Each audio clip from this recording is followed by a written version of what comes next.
एक ऐसी राक्षसी थी जिसके पास एक भयानक शक्ति थी। वो अपने इशारे पर पूरे के पूरे जंगल को हवा में उड़ाकर कहीं भी ले जा सकती थी। उसने अपनी इस ताकत से भगवान शिव के भक्तों को समुद्र के बीचों बीच कैद कर दिया था, लेकिन वो नहीं जानती थी कि उसकी यही गलती महादेव के 8वें ज्योतिर्लिंग के जन्म का कारण बनेगी। आखिर कौन थी वो और महादेव को जमीन फाड़कर वहां क्यों आना पड़ा? इस कहानी की शुरुआत होती है दारुका नाम की एक राक्षसी से। वो कोई साधारण राक्षसी नहीं थी, वो उस भयानक कुल से आती थी जो राक्षसों और सांपों यानी नागों के खून से मिलकर बना था। इसलिए इनमें राक्षसों जैसी क्रूरता और सांपों जैसा झर दोनों था। लेकिन वो माता पार्वती की बहुत बड़ी भक्त थी। उसकी तपस्या से खुश होकर माता ने उसे एक अनोखा वरदान दिया था। दारुका ने मांगा कि माँ, मैं जहाँ भी जाऊँ मेरा ये पूरा जंगल दारुकावन मेरे साथ साथ चले। माता ने तथास्तु कह दिया। बस फिर क्या था, दारुका को एक चलता फिरता जंगल मिल गया। दारुका और उसके पति दारुक ने अपनी शक्ति का गलत इस्तेमाल शुरू कर दिया। जब देवताओं ने उन पर हमला किया तो दारुका ने अपनी जान बचाने के लिए एक चाल चली। उसने माता के वरदान का इस्तेमाल किया और पूरे जंगल को उखाड़कर समुद्र के बीचों बीच ले गई।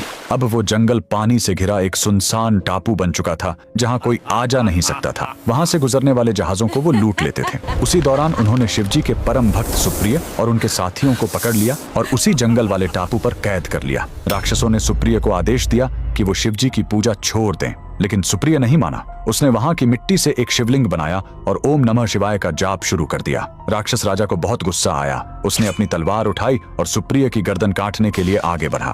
तभी एक चमत्कार हुआ। अचानक जमीन फटी और वहां से साक्षात महाकाल प्रकट हुए। शिवजी का रूप इतना भयानक था कि राक्षसों के हाथ से हथियार छूट गए। महादेव ने पल भर में सारे राक्षसों को घुटने टेकने पर मजबूर कर दिया। शिवजी उन सब का वध करने ही वाले थे कि तभी माता पार्वती ने उन्हें रोक लिया।